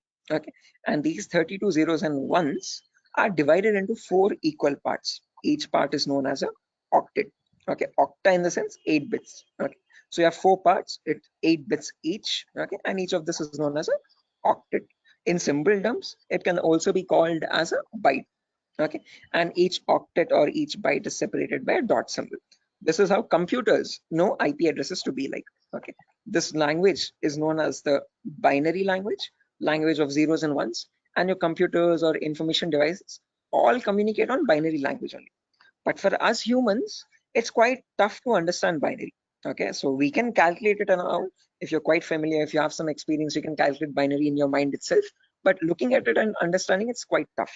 Okay, so in today's class, we'll understand how we can convert any binary number to a human readable format, to a decimal number. Okay, decimal numbers are from 0 to 9. Okay, these are human readable, what we use regularly from day-to-day life. Okay, what computers communicate on is binary data. Okay, so today we'll understand how to convert binary data to decimal data and how we can range the IP addresses. Okay, before that, a quick introduction on data formats. As I've mentioned, 1 bit is nothing but a value of 0 or 1. When you combine 8 such bits, that becomes a byte. Okay, in simple terms, it can also be called as an octet. When you combine 1024 bytes, that becomes a kilobyte. Your textpad files, your contact applications and all these are in kilobytes of data. Okay, when you combine 1024 kilobytes, that becomes a megabyte. Okay, your PDF documents or your music files are in megabytes of data. 1024 megabytes becomes a gigabyte. Okay, your movie files or larger softwares are in gigabytes. 1024 gigabytes becomes a terabyte. Your hard disk is in terabyte storage data, and 1024 terabytes becomes a petabyte. We have never used petabytes until now. This petabyte data is usually used by cloud organizations. Okay, OneDrive, Google Cloud, blah blah blah. Okay, now let's understand how to convert this bit data or binary data into decimal data. Okay, so what I've done is I've taken down this first octet over here, 10101010, and I've written it down over here, as you can see, in an expanded format. Now to convert this, there are 2 simple methods. Method number 1 is there's two simple steps to it, not methods, sorry. Okay, there's one method only. Okay, and with two simple steps. Okay, step number one is you write down the values from 2 to the power 0 all the way up to 2 to the power 7 from right to left. Okay, why specifically 2 to the power? Because this is binary data. You have only two possibilities, either a 1 or a 0. So first 2 power 0, then 2 power 1, then 2 power 2, then 2 power 3, then 2 power 4, then 2 power 5, 2 power 6, and 2 power 7. Let's write down the values for that. 2 power 0 is nothing but 1. Anything to the power 0 is always equal to 1. Okay, that is a mathematical rule. 2 power 1 is equal to 2. 2 power 2 is nothing but 2 into 2, which is 4. 2 power 3 is 2 into 2 into 2, that is 8. 2 power 4 is 16. 2 power 5 is 32. 2 power 6 is 64. And 2 power 7 is 128. Okay, now to convert this number, all you have to do is, just a second guys, let me open up Zoom so that I can draw on the screen. Give me a second.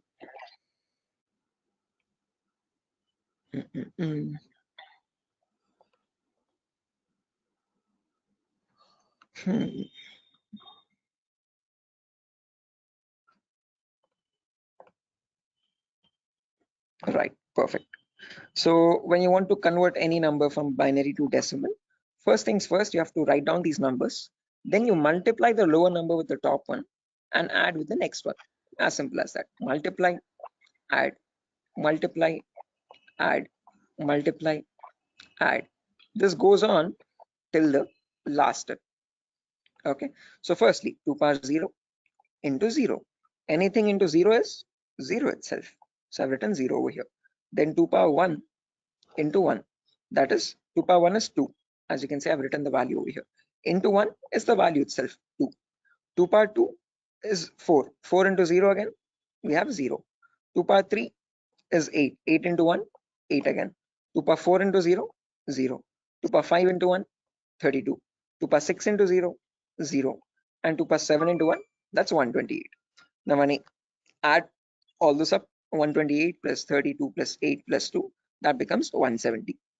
So when we humans read the number 170, the computer does not understand it like 170. It understands it like 10101010, something like on signal, off signal, on signal, off signal, on signal, off signal, on, off, like that 4 times. Okay, so is this clear guys? Any questions or doubts up to this part? Like how we have converted this binary number to a decimal number? How we know that 170 is equal to 10101010? Any questions for anyone? Again guys, if you have any questions or doubts, please feel free to raise your hand or let me know. You can interrupt me at any certain point. Okay, no issues at all. If you want me to repeat a concept also, please do let me know. I will repeat it as many times as you want. Okay, so guys, any questions up to this part? How we have converted this binary number to a decimal number? Shiva, Sujata, Bharati, Tripti, Vidyadhar. Who else is there? Hello. Biswajit, Chaudhary, Prasad.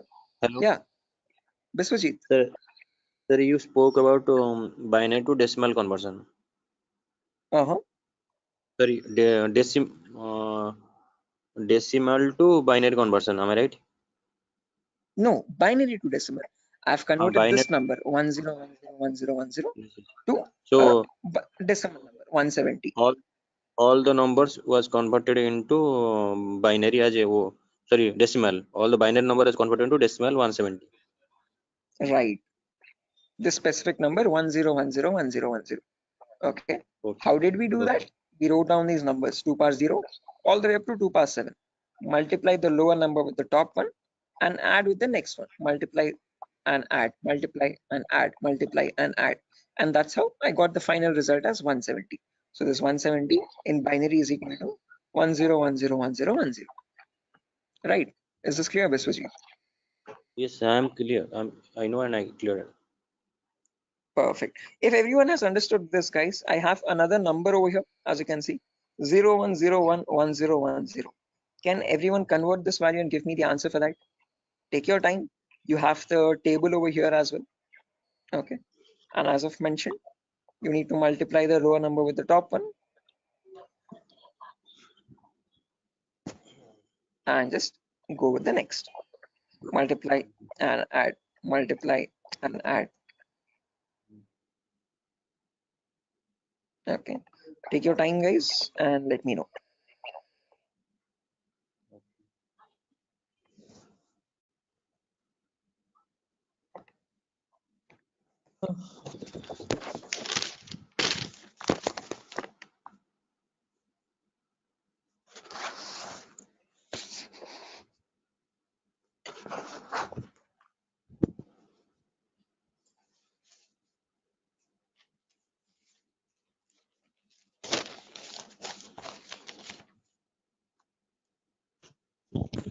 Is it 90?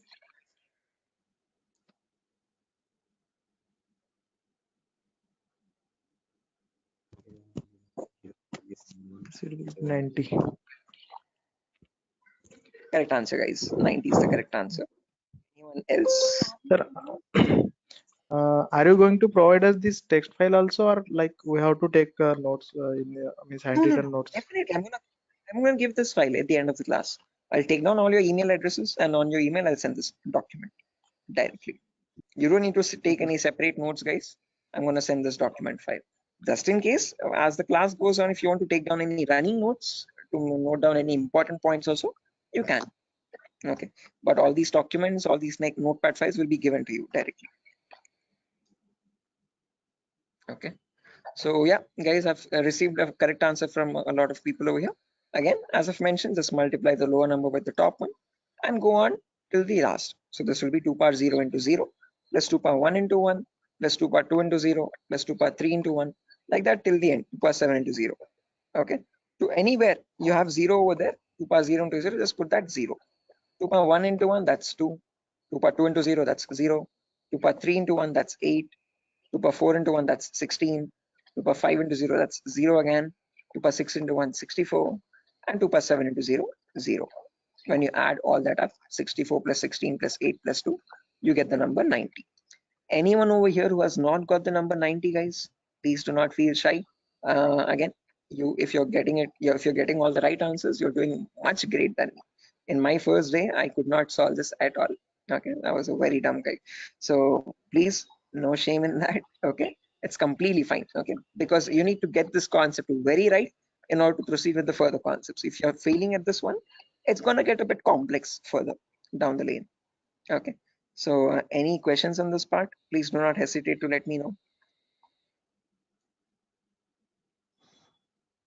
Okay, assuming everyone has got this right. With the other, yeah, exactly. The reason I'm showing you all this is to understand the range of IP addresses now. That's a great question. I was about to ask you.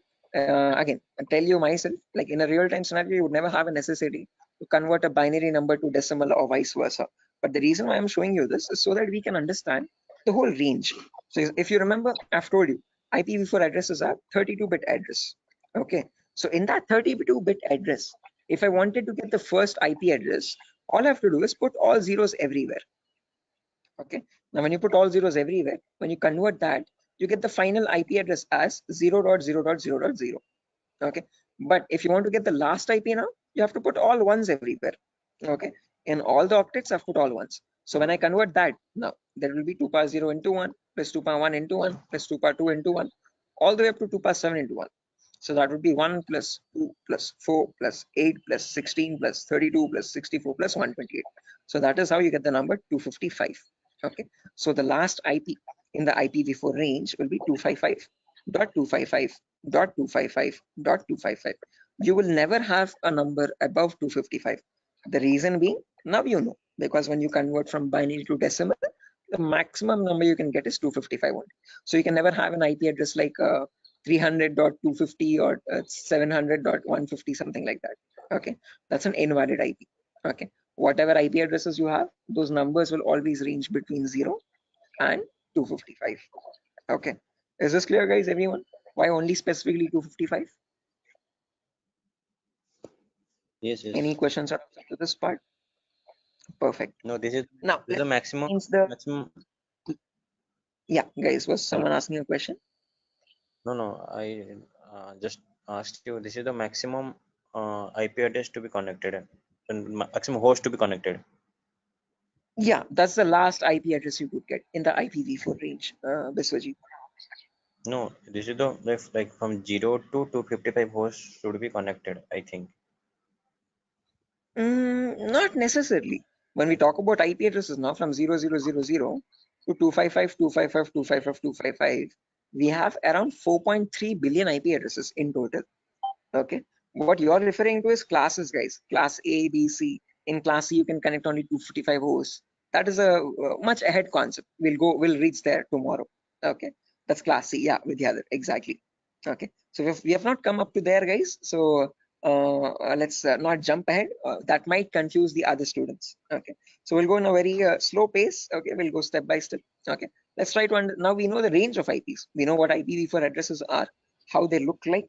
Okay, and what are the total like numbers, where are they starting from, and what maximum number can they hold. Okay, we know they start at 0000 and they end at 255, 255, 255, 255. Now in between these two numbers, how many addresses do we have is the main question. Okay, how many IPs are there? Okay, so for that, let's try to understand the sequence of sequence of IP addresses. Okay, and again, to understand sequence of IP, there are two simple rules. Rule number one is always start with the rightmost value. So if this is the first IP, 0000, next IP will be 0001, next IP 0002, next IP 0003, next IP 0004. This will go on up to 000255. Okay.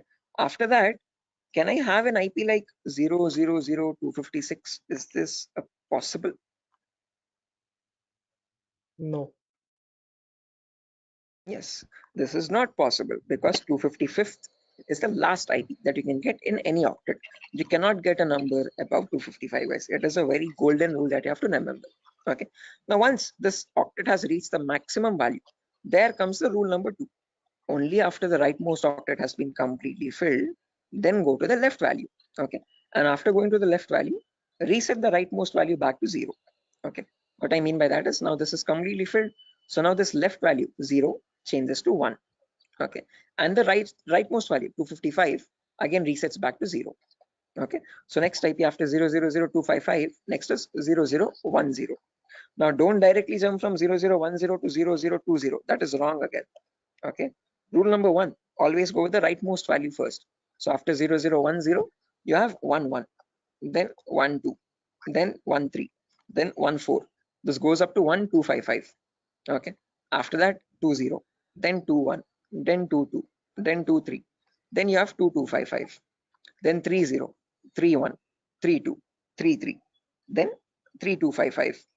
Like that, it will repeat again and again and again. And somewhere you'll have 2550, 2551, 2552, 2553, 255, 255. Now, both these octets are filled, guys, as you can see. Okay. Again, rule number two. Once the rightmost octets are filled, what it signifies? Those are the IP addresses, guys. Okay. So those are the IPs that devices can get in total.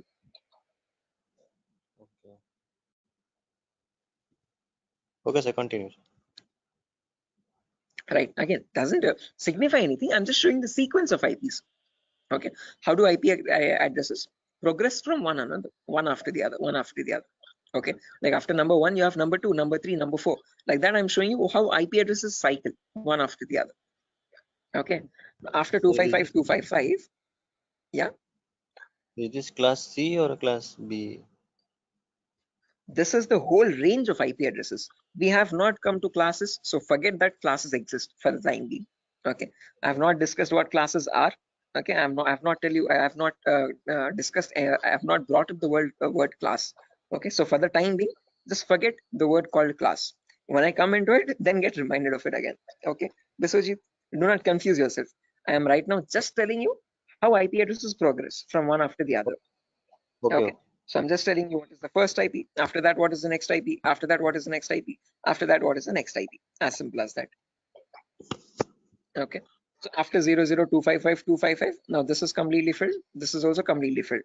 So now this 0 changes to 1. So after that, 0100, 0101, 0102, 0103. Then you have 10255. Then after that, this 255 becomes 0. And this 0 changes to 1. So 110, 111, 112, 113, 11255. Like that, the cycle repeats again and again and again. And somewhere you'll get 01 255.255. Just like how we had 0.0255.255, you have 0.1.255.255. Then after that, from 0.200 to 0.2255255, 0.300 to 0.3255255, like that, 0.255000 to 0.255255255. Now, whatever cycle repeated from the first IP 0000 till the IP 0.255255255, same cycle again repeats from 1000 to 1.255255255. Same repeats from 2000 to 2.255255255. Same from 3000 to 3.255255255. Finally, from 2.55000 to the last IP 2.55.255.255.255. Okay, so all I'm showing you is the progression of IPs. How do IPs change from one after the other? What is the consecutiveness of IPs? Okay, so if you wanted to get the total number of IP addresses, you from 0000 till 255.255.255.255, it would be 255 to the power 4, because each cycle is repeating 255 times. So the total number of IP addresses would be 4.3 billion IPs. Okay, which is the number equal to 255 to the power 4. So with the other, yeah, the correct number of IP addresses would be 255 to the power 4. Hello, is that clear? Yes, sir. I Yes. understood something. Yeah. Okay, guys.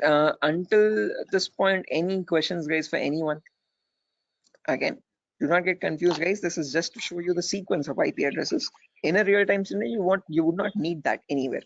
I'm just going very theoretically to get you familiar with the foundational concepts, like how IP addresses are built, how do they look like, what is the sequence of IP addresses, and so on. Going very basic. Okay. Sir, So, sir, you told. Hello. yeah, Biswajit. Sir, you told that 4.3 billion IP addresses. That means, sir, I did not get it actually. That, yeah, again, how many IP addresses are there, Biswajit? If you remember, each octet is cycling 255 times.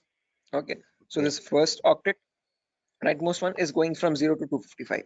Okay, after that from 10 to 1255, again 255 times. So like that, each octet is cycling 255 times. So there are 4 octets now. So 4 octets in the sense 255 into 255 into 255 into 255. Basic permutations and combinations. Okay, and when you calculate that 255 to the power 4, you get the number 4.3 billion.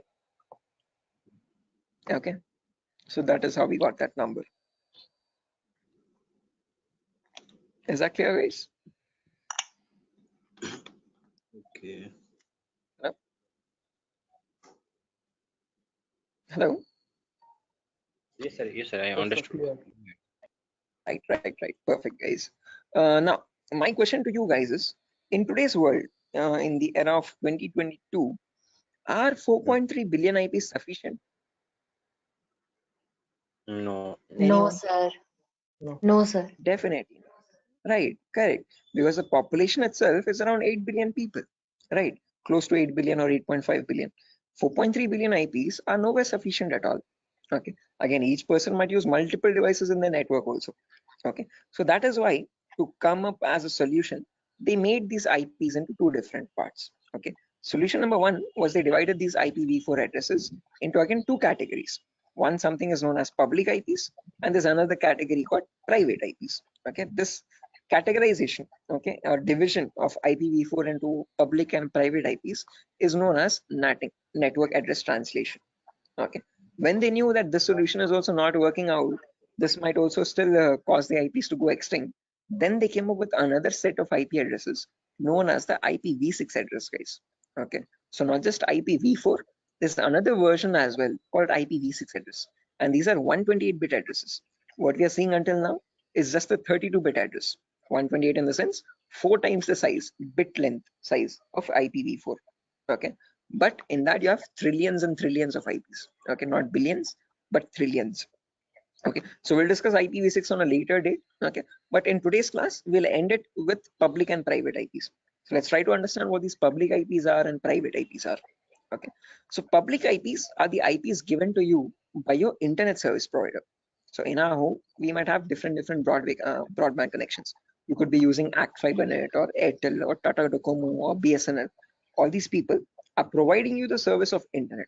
Hence, they are known as ISP, internet service providers. Okay, they give you access to the internet by giving you a public IP. Okay, so to your home, you might have a router. Okay, that router might be getting a wire from the outside. Okay, that outside wire, that cable is nothing but giving you the public IP. Okay, so if you want to check your public IP, you could just go to the browser, and in the browser you could just search what is my IP. What is my IP? And from that you get an IP address over here. If I click on the first link in the browser, you can see I'm getting my FiberNet from Act Fiber Beam. My location is Pedda Voltaire, Andhra Pradesh, Vishakhapatnam. Okay, so this is my public IP. This is the IP I'm using from my ISP to access the internet or to take the Zoom session.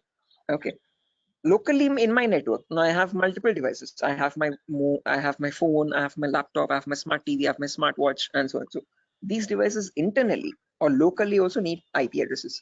What they use in a local network, in an intranet, is known as a private IP. So private IPs are the IP addresses provided locally in a network.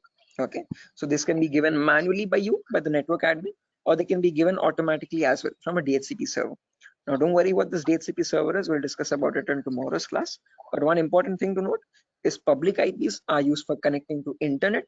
Private IPs are used in a local intranet. Intra is nothing but a local network, a small indigenous your house network or home network. Okay, so if I just draw this out to show you much clearly, let's say over here, this is my ISP. I hope the drawings are visible, guys. This could be my ISP, internet service provider. Okay, and I have my house over here in Vishakhapatnam somewhere. Okay, in my house I have multiple devices. I have my phone, I have my laptop, I have my smart TV, and I have my Wi-Fi router also. Okay, this router is getting a connection from the ISP outside externally. Okay, this is nothing but my public IP. Okay, this is the public IP part. Oh, sorry, public IP. Okay, on the intranet locally, now these devices, every device will be connected to the router internally. Okay, by giving the correct Wi-Fi router password. Okay, and these devices will get the private IPs. Okay, my phone will get one private IP, my laptop will get a different private IP, and my smart TV could be getting a different private IP. Each of them will be unique in a local network. Okay, so this is where public IPs come into play, and this is where private IPs are used in a local network. Is this clear, guys? Any questions up to this part theoretically? Hello? Public ISP, private. Okay, sir. Any questions, guys? Sir, actually, internet, just. Yeah, internet is what you connect to the World Wide Web. Okay, whenever you're opening up your browser and connecting to any public website, okay, that public website is nothing but the internet facing site. Okay, your google.com or your yahoo.com, youtube.com, all these are the public addresses. Okay, private IPs are the local IPs. So your inside home network is a private IP network, and that private network is known as the intranet. Okay, and this is the intranet, INTRANET. Okay, intra is nothing but local network, and this is the internet. Okay, is this clear, guys? Sir, Any I questions have or a doubts up to this? question. Yes, please go ahead, guys. Sir, why they have been given private IPs? Like they are also connected with internet somewhere around. Okay. So, like, why they have been given private IPs? They should be public, right? Which ones? I didn't get your point. Who's Like asking the question, guys? the devices which are in the home, they are in private IP, right? So somewhere Yeah. around they are also in connection with the ISP. So they should be Okay. public, you know. They should also be public. Yeah. So good question, Tripti, I guess. So whenever now let's notice over here. Let's say I have one phone over here and I have my laptop over here. Okay, let's say my brother's using my phone at the moment. Or let's say this is my phone. I'm browsing Facebook from my phone. My brother is using his laptop and he's also browsing Facebook. Okay, now each of them, when they want to connect to the internet, okay, they will use the public IP. One, let's say this public IP is something like, let me draw this out. Yeah, annotate. Let's say over here, my public IP is something like 1.2.3.4. Okay, now whenever we want to connect to facebook.com, we will use our public IP that we are getting from our ISP 1234, and using that IP we will go and contact Facebook, and from Facebook we will load our pages, internet or our Facebook feed or whatever it is.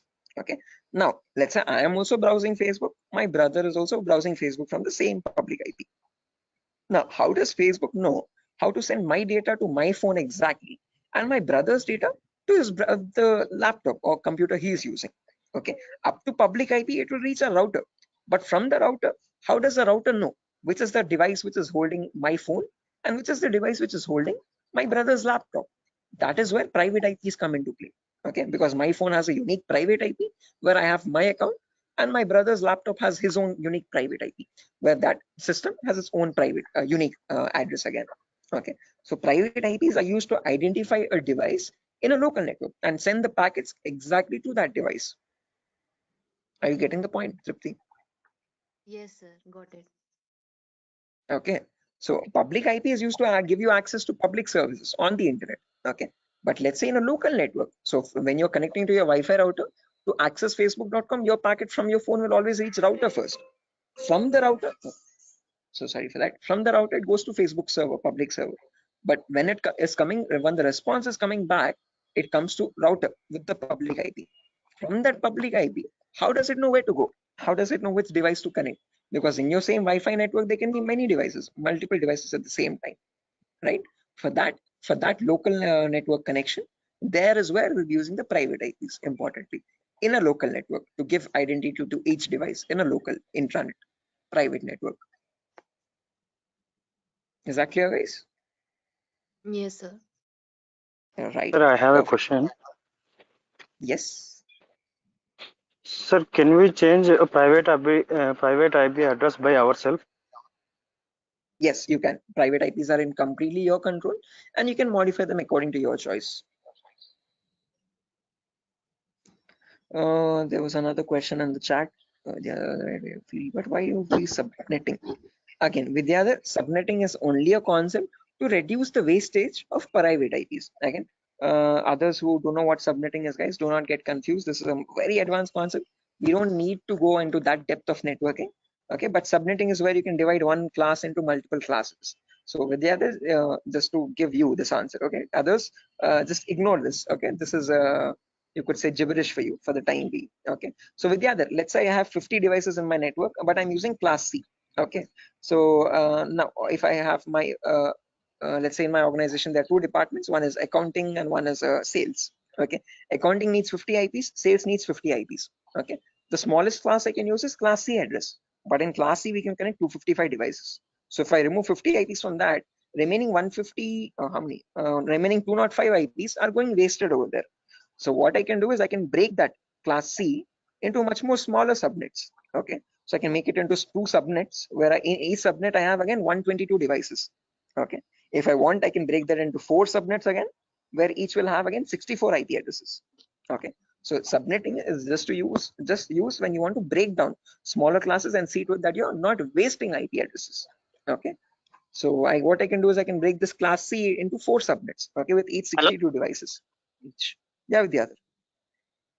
Sir, actually, I have a question that it is not correct or that we are saying that we are wasting IP addresses or anything else, because sir, we have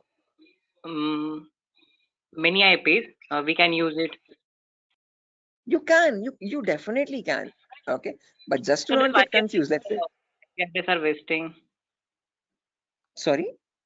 Well, let's say Sir, you we have can, yes, yes, sir. 255 different networks, guys. Okay, you have Yes, sir. 255 departments. Okay, so for each department you have allotted each network 192.68.0, 192.68.1, 192.68.2. Okay, like that, and in each network you're only using 50 IPs there. Okay, Now let's say you wanted another department, 256th department there. Okay. Now can you use any of the previous networks? Because all of them are already used up from 190 to 160, 0th network till the 255th network. Now if you want to add the 256th network with another 50 IPs or 100 IPs extra, then what will you do is my question. Okay, sir. Okay. Are you getting my point? Yes, sir. Okay, so just like that, it's not like you're spending money or anything, or no, you're not what do you say, giving any charges for the IPs that you're wasting. Okay, but just so that you have more IPs, free IPs left out, which you can allot for future services or future uses. That's what I'm talking about, not wasting IPs. Okay, I guess this is Vidyadhar only who's asking the question. Sir, Tarzan here, sir. Oh, okay, Tarzan, sure. I hope this is clear. Sir, hello. Yeah, guys.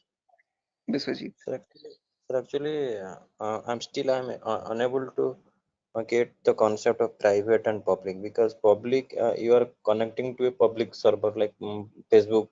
You all are connecting to Facebook. So Okay. and they One are second. trying to access.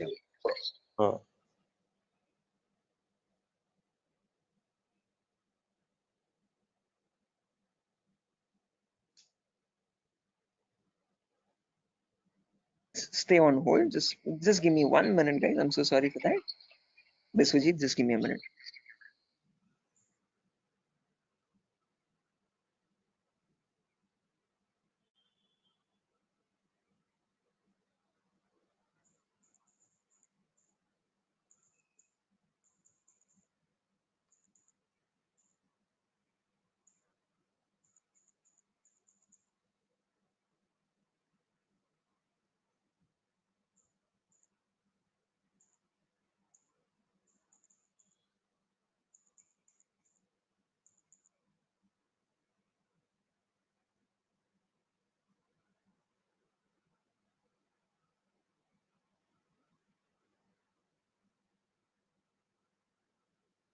Guys, can you hear me now? I'm so sorry, guys. The Vinayaka Chaturthi thing. But anyways, yeah, Biswajit, to come back to your point again, as I've mentioned, just remember one key point to note is that public IPs are used to access the internet. So when you want to connect to google.com from your laptop, okay, your laptop needs to get a public IP for that. Okay, that public IP is provided to you by your ISP, Internet Service Provider. As simple as that. Private IPs are used for a local communication. Okay, so let's say you want to share files from your laptop to your phone, okay, or from your phone to another phone in the local. Okay, understood. So yeah, now when we come to private IPs, guys, again, I guess I was muted over there. As I've mentioned, if you have multiple devices in a local network, now if you want to share files or anything from one device to the other device, if you want to share files from your phone to your laptop, or from your laptop to another phone or so, like, okay, you don't need public IP, you just need private IPs over there. look, I understood. So means like